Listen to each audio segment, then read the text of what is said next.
आपके साथ हैं, आप उद्बोधन दिलावे भाई साहब रावण साहब।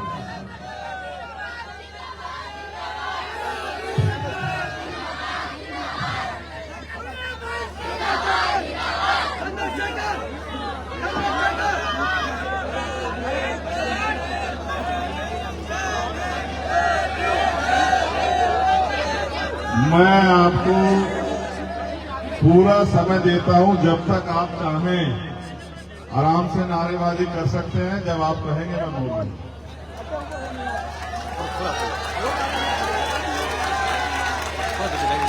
आप जब तक चाहें एक एक व्यक्ति नारेबाजी कर ले। जब आपका मन भर जाएगा मुझे बता देना, मैं फिर अपनी बात रख लूंगा।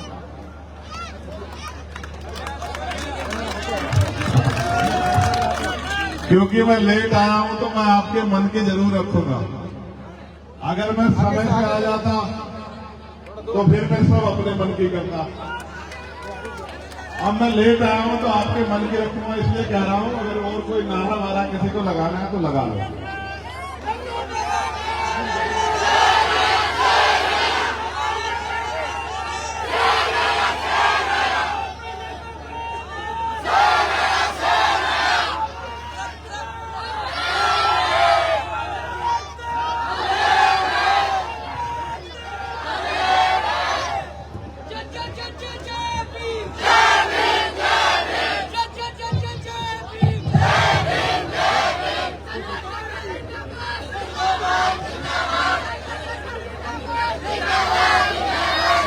आपने एक नारा लगाया, चंद्रशेखर जिंदाबाद। एक आपने नारा लगाया, जय जय जय जय जय भीम। और तीसरा आपने नारा लगाया, देखो देखो कौन है। अब ये बताओ, कुछ बदला? अपने मन से सोच के बताओ, आपकी जिंदगी में कुछ बदला?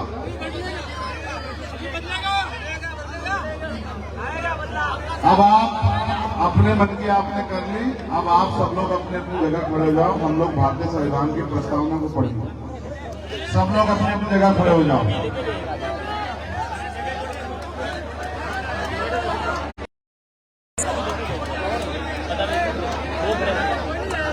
रहने दो, आप सब सीधे खड़े हो।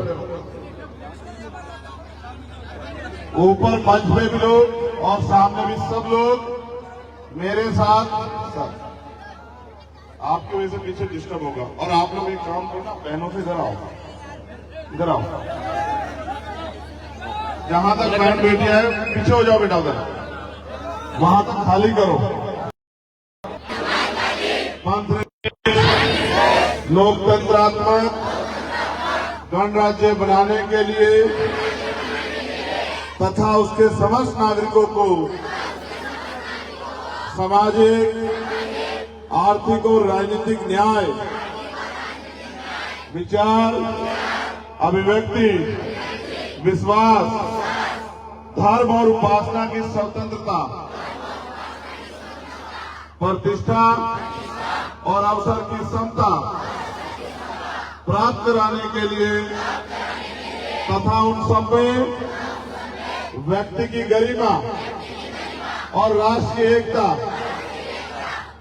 और अखंडता सुनिश्चित करने वाली बंधुता बढ़ाने के लिए दृढ़ संकल्प होकर अपनी संविधान सभा में आज तारीख 26 नवंबर 1949 ईस्वी को एतदार द्वारा इस संविधान को अंगीकार, अधिनियमित और आत्मर्पित करते हैं। हम सब मिलकर भारतीय संविधान की रक्षा करेंगे और भारतीय संविधान को पूर्ण रूप से लागू कराने के लिए राजनीतिक शक्ति हासिल करेंगे। बहुत बहुत धन्यवाद। बैठ जाओ। नहीं, अब ये नारे के नाम पे धोखा देना बंद करो।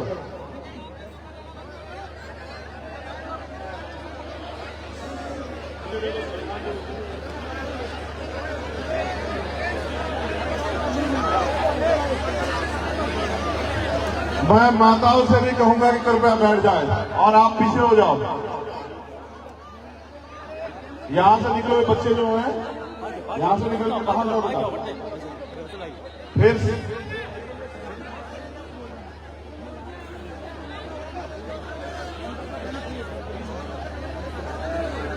अब आप 20 मिनट मुझे सुने, क्योंकि इसके लिए आपने अपना पूरा दिन खर्च किया है, अपना काम छोड़ा है और तमाम तरह की बहुत सारी चीजों को आज आपने त्याग करके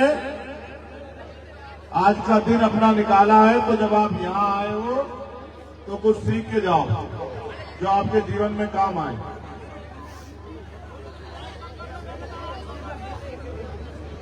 बैठ जाओगे सर?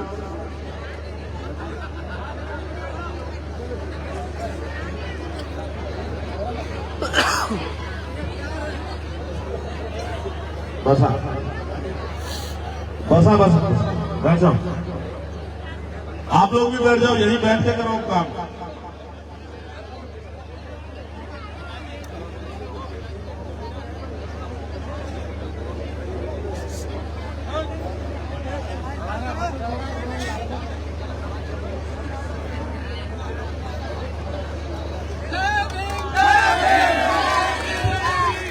जय भीम का नारा तो आप बहुत दिनों से लगा रहे हैं। अब आप गौर करो, अगर सिर्फ नारे से किस्मत बदलती, सिर्फ नारे से, तो मैं समझता हूं कि इतने नारे लगे हैं सुबह से अब तक यहाँ की सामाजिक और आर्थिक स्थिति बदल गई होती और आपकी राजनीतिक शक्ति भी बढ़ गई होती। समय समय पर जन्मे सभी संतों, गुरुओं, महापुरुषों को नमन करता हूं और धन्यवाद देता हूं। यहाँ इस मेरे बाईं तरफ उपस्थित हमारी माता बहनों को, बच्चों को और मेरे बाईं तरफ उपस्थित नौजवान साथी, छोटे भाई और सम्मानित मेरे बड़े, आप सबको मैं धन्यवाद देता हूं और माफी चाहता हूं क्योंकि मुझे आने में देरी हुई। 3 बजे का समय था, 3:30 का, और मैं यहाँ 7 बजे पहुंचा। लेकिन मैं ही क्या करूं, हमारे नेता लोगों ने रास्ता बता दिया किस रास्ते से आ रहे हैं, और जब ये बता दिया तो हर गांव में हमारे परिवार रहते हैं, वो सब लोग सड़कों पे आके खड़े हो गए। जब मैंने आते हुए देखा कि हमारी माएँ और बहनें सड़कों के पास खड़ी हैं, थाली लेके, फूल लेके, बुजुर्ग साफा लेके खड़े हैं, तो फिर मैं क्या करता आप बताओ। अगर मैं उन्हें छोड़ के भाग आता तेजी से तो उनके मन को दुखी होता उनका मन। और जब मैं वहां रुका तो फिर उनकी अपनी अपनी ख्वाहिशें हैं। जैसे हमारी छोटी बहनों की ख्वाहिशें हैं कि भैया पहले एक फोटो कराओ, हमारी माओं की ख्वाहिशें हैं कि वो आशीर्वाद देना चाहती हैं, हमारे बड़ों की भी ख्वाहिश है कि वो आशीर्वाद देना चाहते हैं, नौजवान साथी चाहते हैं कि मैं एक बार उस धरती पर पैर रखूं। तो सबकी अपनी अपनी ख्वाहिश है, मेरी भी कुछ ख्वाहिश है। जैसे आपको मुझसे उम्मीदें होंगी, मुझे भी आपसे उम्मीदें हैं। आज यहाँ हम लोग हजारों की संख्या में हैं और मैं लिख के देता हूं, अगर आज आपने मेरी बात, जो बात मैं आपसे कहूंगा अगले 20 मिनट में, अगर आपने वो सुनी, समझी और उस पर अमल किया, तो मैं लिख के देता हूं कि पूरे राजस्थान में आपकी अलग पहचान होगी। इस बात की मैं गारंटी देता हूं आपको, मुझसे शर्त लगा लेना आप लोग। देखो यार, इंसान एक बार की बात एक बार में समझ जाता है। किसी को 4-5 बार अगर किसी बात के लिए मना करना पड़े तो सोचना पड़ता है। कहीं इंसानों के कपड़े पहन के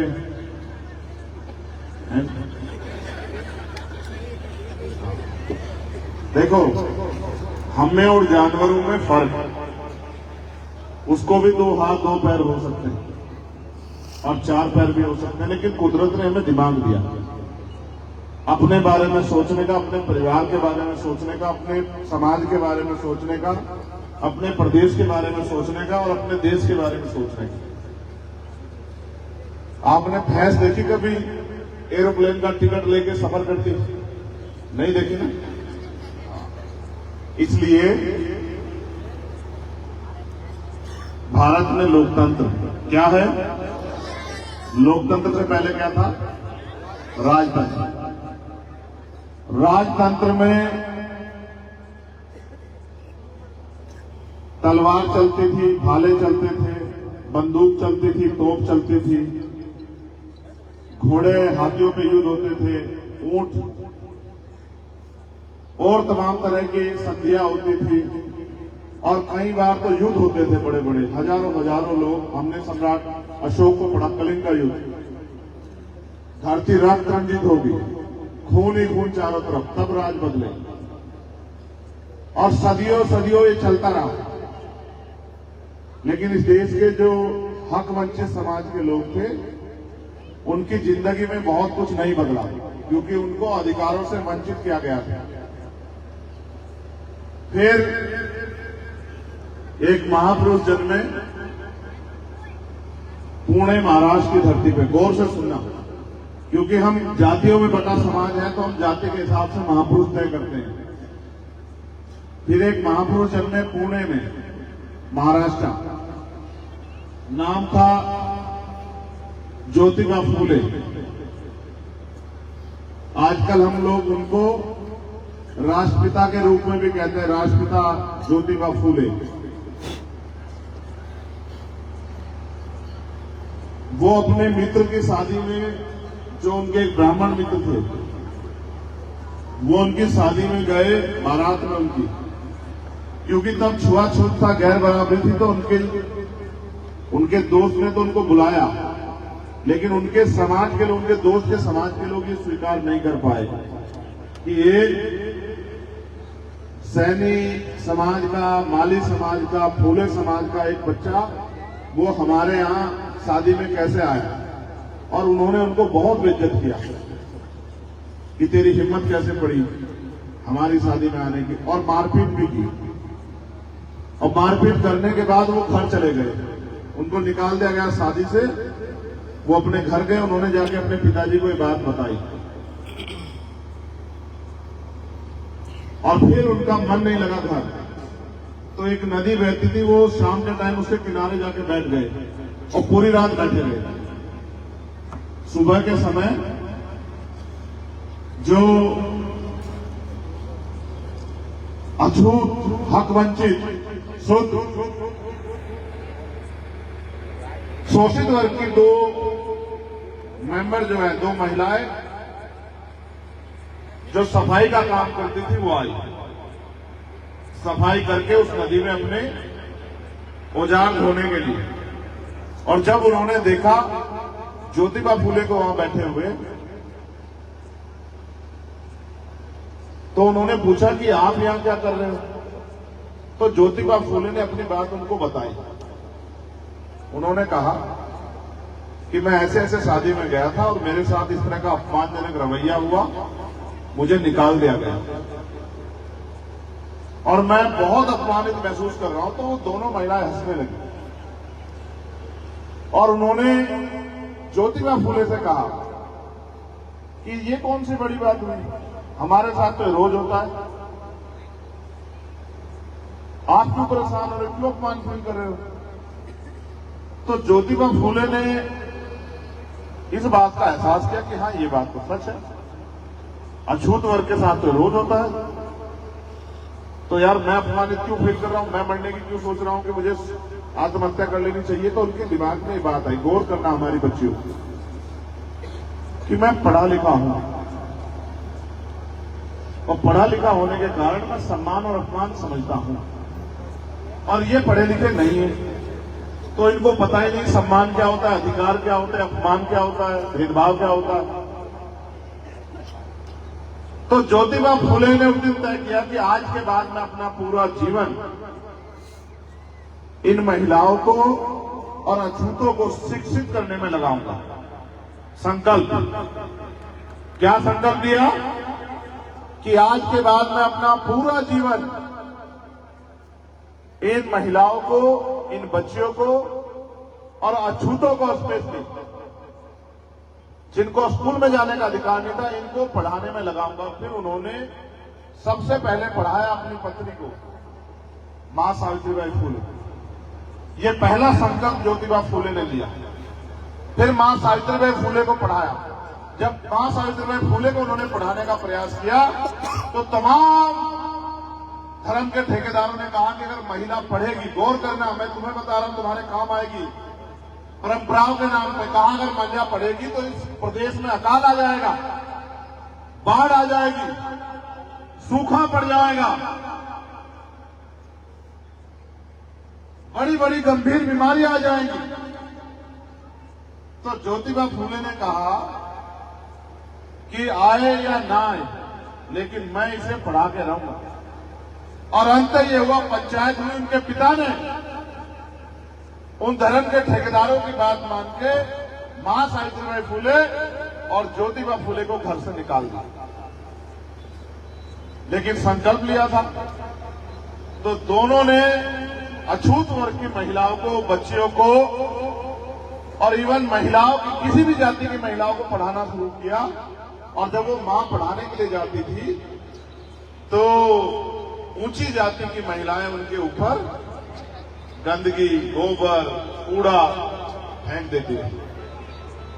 तो मां सावित्रीबाई फूले इसका उपचार, इसका करने के लिए एक साड़ी बैग में लेके जाती और एक पहन के जाती। वो जो साड़ी गंदी होती उसको बदल लेती, अच्छी साड़ी में पढ़ाती और फिर वो गंदी साड़ी पहन के फिर घर जाती। इसके एवज में उन्हें कोई पैसा नहीं मिलता था, लेकिन उनके मन में संकल्प था कि हमें बच्चियों को, महिलाओं को पढ़ाना। इस तरह उन्होंने 18 स्कूल खोले। कितने स्कूल खोले? तो ये कहते हैं अगर तमन्ना अगर सच्ची हो तो रास्ते हजार होते हैं, और तमन्ना अगर झूठी हो तो बहाने हजार होते थे।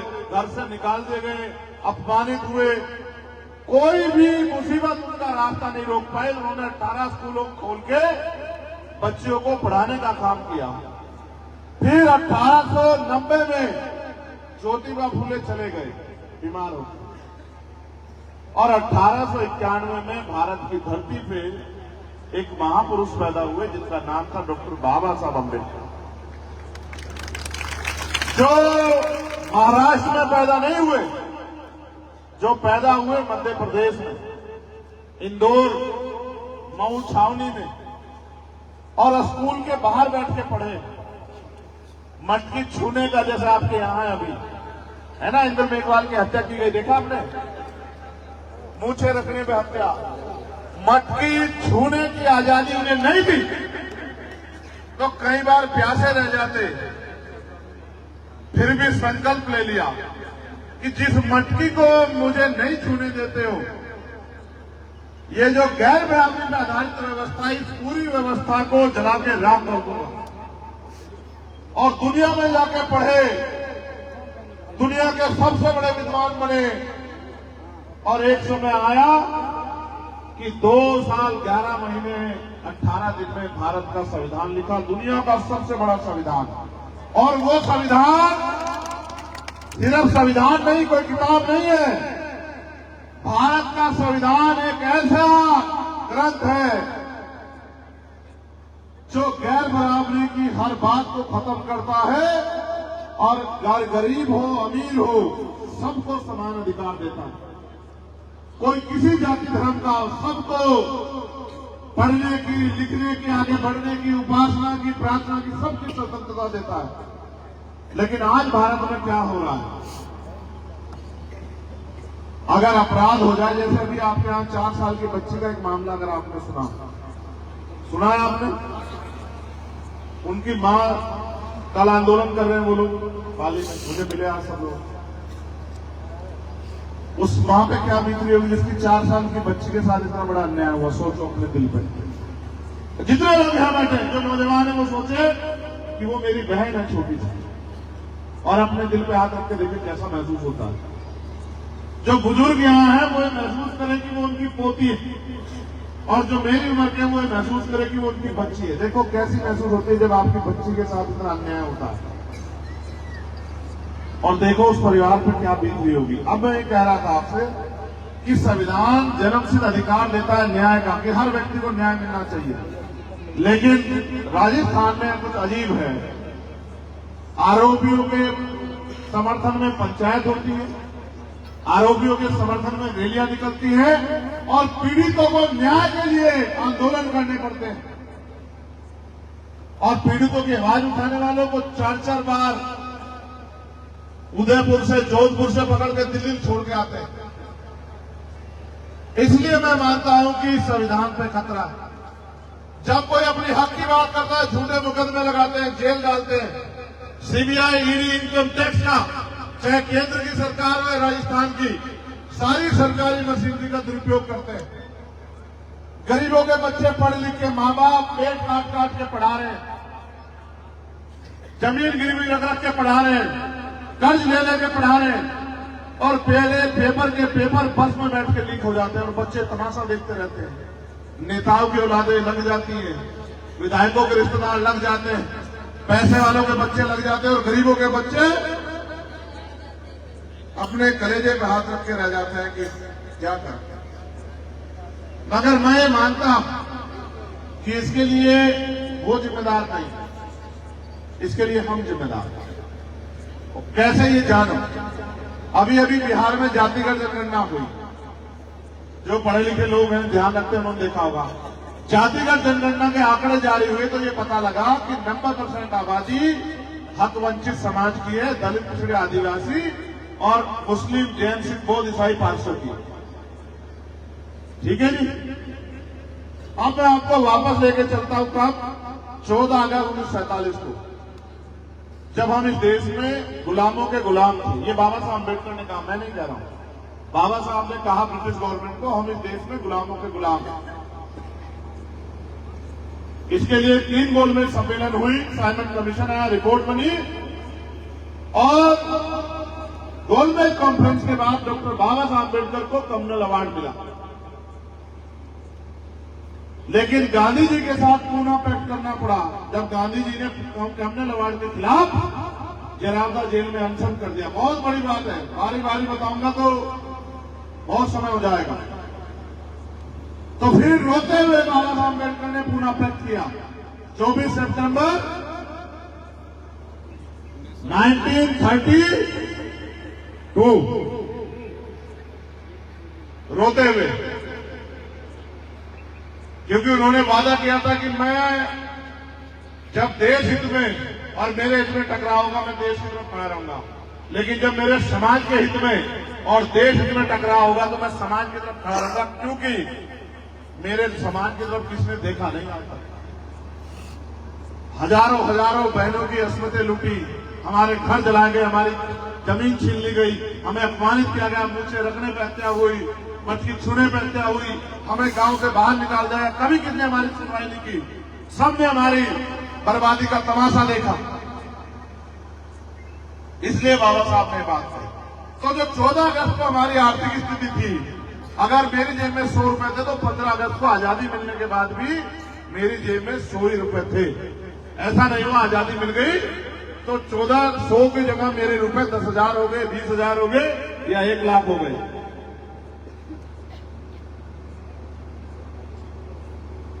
26 जनवरी 1950 को जब संविधान आया तब यह तय हुआ कि इस देश के वंचित शोषित समाज को भी बराबरी के अधिकार, स्वाभिमान, सम्मान मिलेगा। और उस दिन से हमारी जिंदगी में एक रोशनी आई, आरक्षण मिला, नौकरियां मिली, पढ़ने का अधिकार मिला, उद्योग धंधों में हिस्सेदारी मिली, सरकारी स्कीमें हम तक आने लगी, हमारे भी पक्के मकान बने, हमें भी पीने के लिए पानी मिला, हमारी गलियों में भी साफ सफाई होने लगी, हमारे बच्चे भी डॉक्टर, इंजीनियर, IAS, IPS बनने लगे। ये परिवर्तन आया संविधान से। लेकिन आजादी से 15 अगस्त से परिवर्तन इतने बड़े पैमाने पे नहीं आया। तो जैसा मैंने कहा कि मैं मानता हूं कि अगर हमारे साथ जो अन्याय हो रहा है उसके जिम्मेदार हमें, उसका एकमात्र कारण ये मैंने बताया कि बिहार में जनगणना हुई। जब लोकतंत्र आज 1952 में, लोकतंत्र का ये, लोकतंत्र के मायने क्या होते हैं?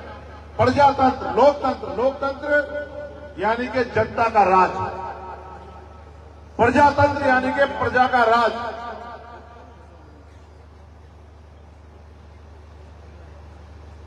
लोकतंत्र यानी कि बहुमत का शासन, जिनका वोट होगा उनका राज होगा। समझ आई?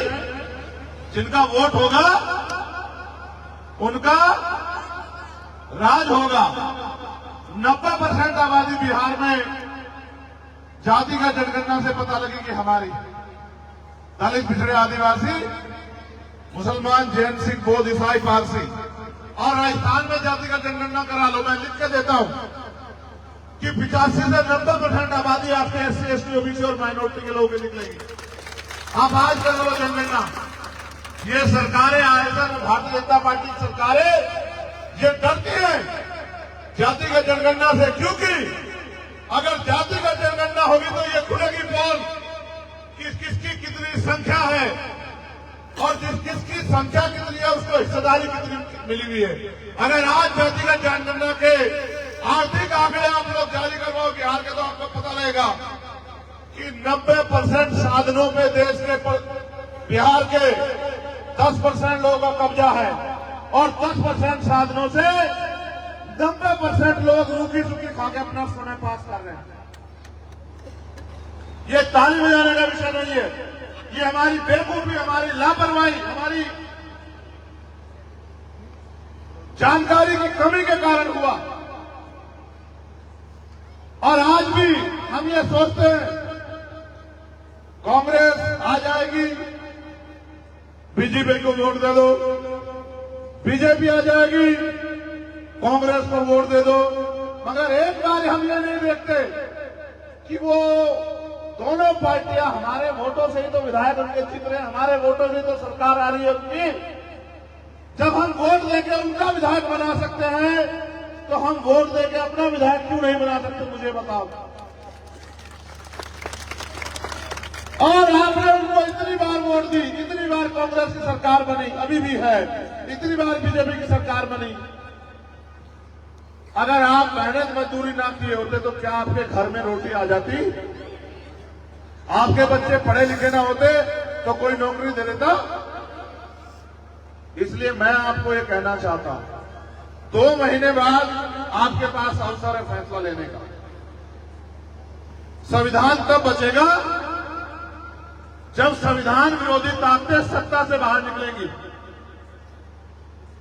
मेरी एक बात याद रखना आप लोग पूरी जिम्मेदारी से, बहुत जिम्मेदार से कह रहा हूं। मध्य प्रदेश में भाजपा की सरकार है, यहां कांग्रेस की है।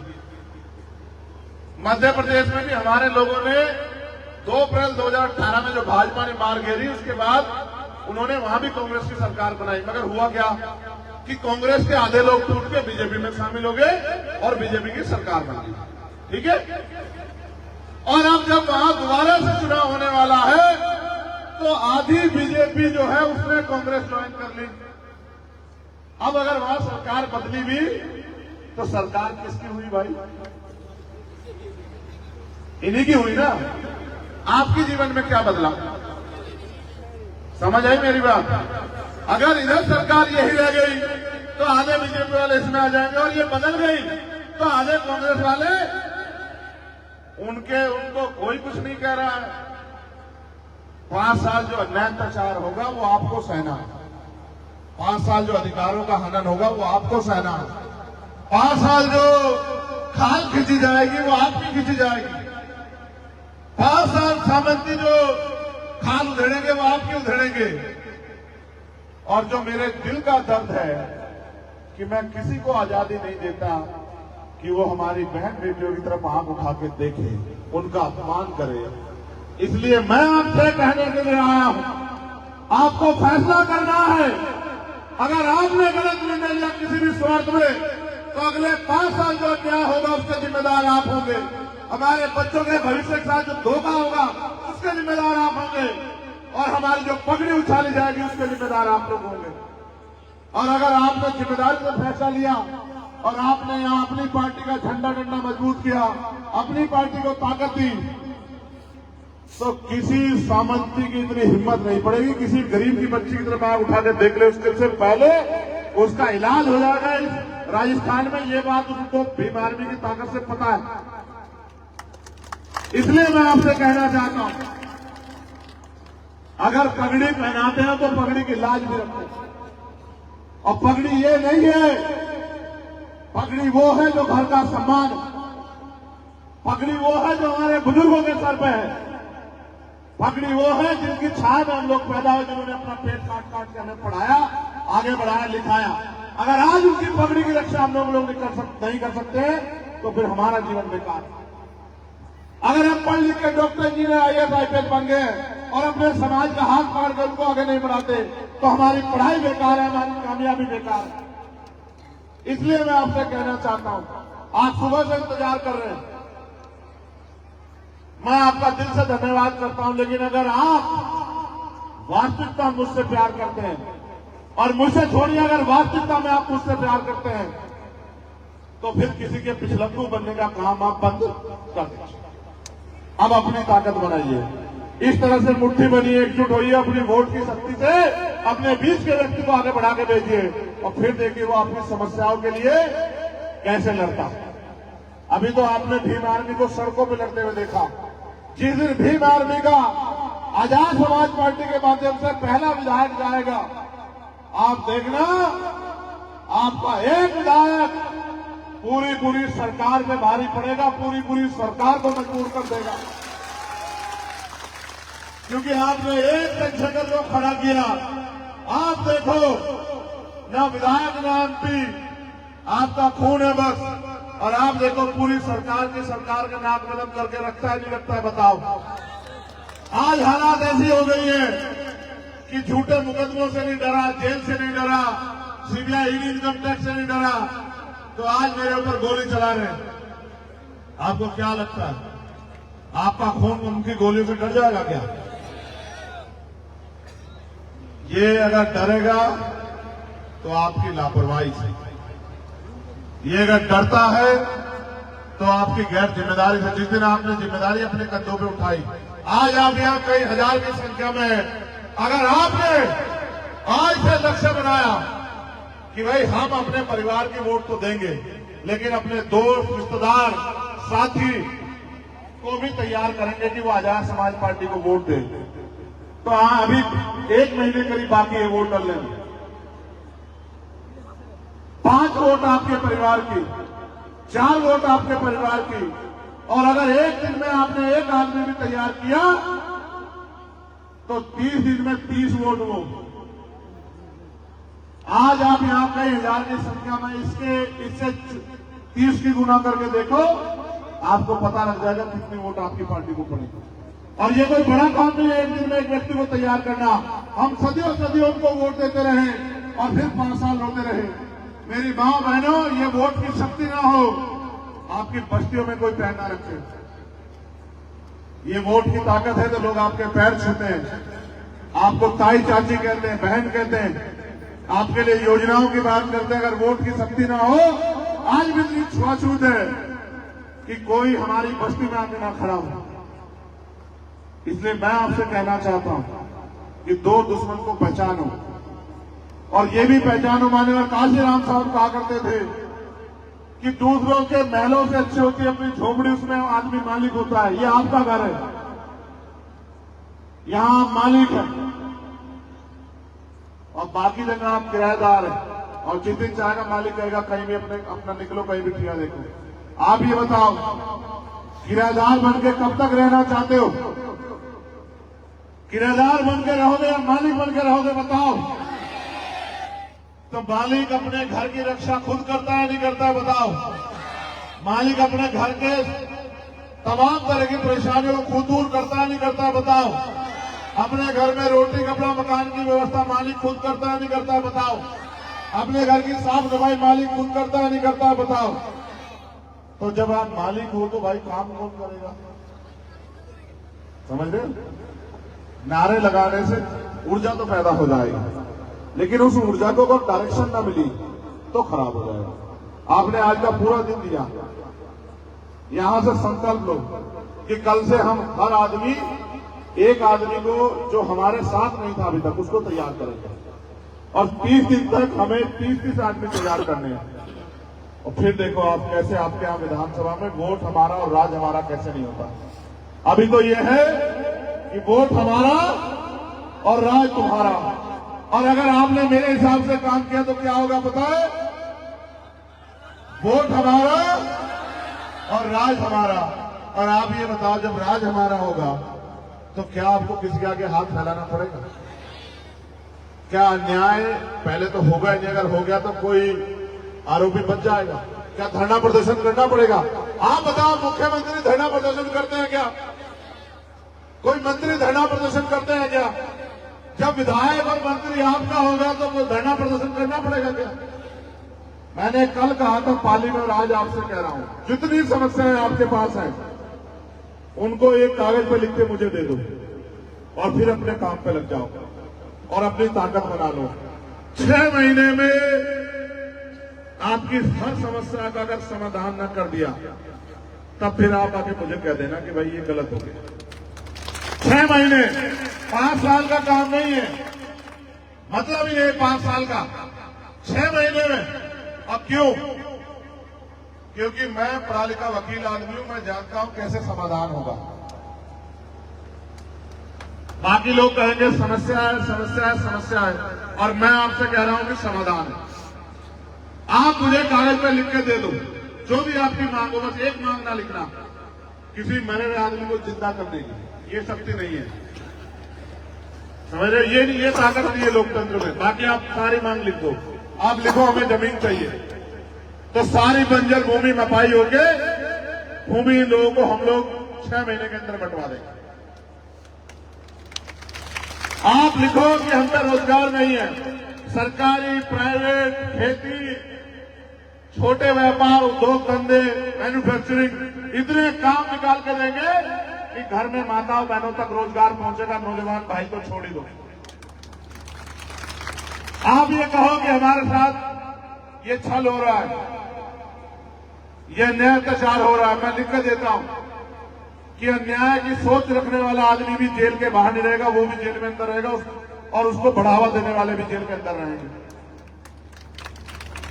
एक समस्या बताओ जिसका निवारण ना हो। आप कहो कि हमें पढ़ाई कर दी है, लेकिन अच्छी पढ़ाई नहीं होगी और जेब में पैसे नहीं है। मैं आपको कहता हूं, सारी पढ़ाई जितनी आप करना चाहते हो, MBBS MD तक, उसकी पूरी व्यवस्था हम लोग करा के देंगे निःशुल्क। आप करो, अपनी ताकत बनाओ। आप कहते हो कि भाई मेरे घर में एक आदमी बीमार है, मेरी जेब में पैसे नहीं है, तो जब सरकारी कर्मचारियों का इलाज फ्री हो सकता है, नेताओं का इलाज फ्री हो सकता है, तो राजस्थान की आम जनता का इलाज भी फ्री में हो सकता है, इसकी व्यवस्था भी हो सकती है। ये भी कोई बड़ा काम नहीं है। आप मुझे समस्या बताओ क्या है जो आपके जीवन में समस्या? आप पे मकान नहीं, पक्का मकान बना के देगी सरकार। आप बताओ क्या है जो नहीं है? आपको एक बात बता के मैं अपनी बात को खत्म करूंगा। ये आजकल नई नई योजनाएं आई हैं सरकार की, और हमारे लोग कह रहे हैं सरकार दे रही है। जान लो सरकार देती कहां से? आप और मैं, हम सब लोग देते हैं टैक्स। मैंने भी यहां से डीजल और पेट्रोल गिरवाया इस यात्रा में। हर चीज पे टैक्स है, यहां तक दूध दही पे भी टैक्स लग गया। वो जो टैक्स का पैसा, जैसे 100 रुपए का सामान खरीदा 28% GST है, 100 रुपए का सामान खरीदने पर 28% रुपए सरकार के खाते में जाते हैं। आप और हम सब लोग जो टैक्स देते हैं वो सरकार की तिजोरी होती है। उस तिजोरी में से पैसा निकाल के सरकार हमारे ऊपर खर्च करती है। सरकार का कोई व्यापार नहीं है, सरकार कोई नौकरी नहीं करती, ना सरकार अपनी जमीन बेच के लाता है मुख्यमंत्री या कोई और। आपका पैसा आपके ऊपर लगता है, आप टैक्स नहीं दोगे, आप पे मुकदमा, आपको जेल भेज देंगे। लेकिन आपने टैक्स का पैसा सरकार लूट लेगी, आपको नहीं देगी, कोई कुछ नहीं कह सकता। इन थोड़ा और आसान करके समझाता हूं। ये जितनी बच्चियां हैं, इन्होंने थोड़े थोड़े पैसे इकट्ठा करके मेरी जेब में 1000 रुपए डाले। ये सरकार का कोष है, तिजोरी। अब इन 1000 रुपए का मेरी जिम्मेदारी ये है, जनता ने मुझे चुन के भेजा, इन 1000 रुपए को आपके ऊपर खर्च करना है। 200 रुपए एजुकेशन पे, 200 रुपए हेल्थ पे, 200 रुपए सिंचाई पे, 200 रुपए सड़क पे, इस तरह से पैसे खर्च करना है। सरकार टैक्स जो आता है उसका बहुत कम पैसा खर्च करती है आम जनता पे, और बाकी पैसा खर्च करती है अपनी पार्टियों पे। अगर आपने मुझे 1000 रुपए दिए और मैंने 200 रुपए खर्च कर दिए, तो मैंने आपको कुछ दिया या आपने मुझे दिया? बताओ। और सरकार आपके साथ ऐसा ही तो कर रही है। हर व्यक्ति एक महीने में कम से कम 1,000 रुपए ज्यादा का टैक्स भरता है सरकार का, और सरकार आपको 200 रुपए का राशन दे कहती है हम आपको राशन दे रहे हैं, 800 रुपए जेब में रखती है। आप कह रहे हो कि भाई सरकार बड़ी है, उनको तनख्वाह मिलती है सर, और आपकी जेब कटती है। आप अभी लोकतंत्र को समझ नहीं पाए हो ना, इसलिए उनको वोट देकर उनको आगे बढ़ाते हो और अपने आप हाथ फैला के सोचते हो अपनी जिंदगी बदलेगी। इसलिए मैं आपसे कहने के लिए आया हूं, आप अपने खिलाफ फैसले लेने बंद करो, अब अपनी बर्बादी के जिम्मेदार बनने बंद करो, अपने घरों में आग लगाना बंद करो। और ये बंद तब होगा जब आप उनको वोट देना बंद करोगे और अपनी पार्टी को वोट दोगे, तब ये बंद हो जाएगा और आपके रास्ते खुल जाएंगे। इसलिए मैं आप सबका धन्यवाद करूंगा और आपसे आग्रह करूंगा कि इस बार जब चुनाव आए तो आप अपनी पार्टी का झंडा डंडा पकड़ कर रखना मजबूती से, और आजाद समाज पार्टी के केतली निशान पे वोट करना। कौन से निशान पे? कौन से निशान पे? नहीं, जोर से बताओ। नहीं, ये पीछे वाले सो गए, इनसे सुनूंगा मैं। आपसे ज्यादा आवाज तो मेरी है, बताओ। देखो, तब से तो बहुत जोर जोर चिल्ला रहे थे।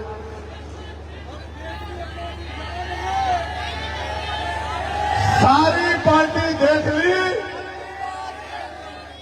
सारी पार्टी देख ली, ये बाबूजी हमारे साथ नहीं, ऐसा लग रहा है। मैं आप ही को देख रहा हूँ बाबूजी, आप नहीं केतली कर रहे हो आज। मैं आप ही को देख रहा हूँ, आप ऐसे चलेगा नहीं। अब आप आने वाली पीढ़ियों के बारे में सोचो। आपकी जिंदगी तो आपने किस तरह से मेहनत करके आगे निकाल ली। आप ये बताओ पढ़े लिखे लोगों, आपको लगता है 5 साल बाद भारत में कोई सरकारी नौकरी बचेगी? तो फिर बचेगी कैसे? जब आप उनको वोट दोगे तो कैसे बचेगी? इसलिए आप अपनी पार्टी को वोट दो, नौकरी भी बचेगी, रोजगार भी मिलेगा और आपकी तरक्की भी होगी और आपको न्याय भी मिलेगा। बहुत बहुत धन्यवाद। जय भीम, जय भारत, जय मंडल, जय संविधान, जय जोहार। और मैं धन्यवाद दूंगा भाई विजय राज परिहार जी को और उन सभी साथियों को जिन्होंने इतना बढ़िया कार्यक्रम कराया। और मेरा ये मानना है कि आने वाले कल में विजय राज जी आपकी आवाज बनेंगे यहां से और आपकी लड़ाई को सदन में उठाने का काम करेंगे। और मेरा ये भी मानना है कि आप अमीरों को छोड़ के अपने गरीब भाई का इस बार साथ दोगे। तुम बताओ, दोगी या नहीं दोगी साथ? पक्का? इनको बताओ जोर से, तुम्हारा वोट भी है नहीं? बताओ किनके वोट है, हाथ उठाओ जिनके वोट बने हुए। अच्छा फिर ठीक है, मैंने सोचा तुम अभी छोटी छोटी, तुम्हारे वोट ही ना हो। मगर देखो, बहुत मीडिया हमारी खबर नहीं दिखाएगा। इतने लोग आए, बहुत बड़े टीवी में नहीं चलेगी। आप लोग प्रचार करना। क्या करोगी? अपनी सहेलियों को कहना कि इस बार हमारी पार्टी को वोट देना है। कौन सी पार्टी को? कौन सा निशान? बिहार में कहते हैं छाप, जैसे आप कहते हैं खेत में, वो कहते हैं केतली छाप। तो आज से कल से क्या काम करोगी? सुबह उठ के 10 मिनट अपनी पार्टी का प्रचार, अपने निशान का। ठीक है? बहुत बहुत धन्यवाद। और आपको बहुत बहुत धन्यवाद माओ को। एक मदद और करवा दो। ये रिवाज के चक्कर में जब आप लोग पैर छूने का प्रयास करती है, ये बहुत बुरा है। माँ कभी बेटा कभी माँ से बड़ा नहीं हो सकता है। बेटा चाहे कुछ ही बन जाए, रहेगा माँ से ही छोटा ही, माँ का खून ही। ये काम मेरा है, आपके पैर छूना आपका नहीं है। ये भाई, ये बेटियों से इधर हो जाओ। मैंने तुम्हें बेटियों की सम्मान की रक्षा के लिए अपनी जान निछावर करना सिखाया है। ये नहीं सिखाया कि फोटो के चक्कर में ये सीधी करो लाइन भाई।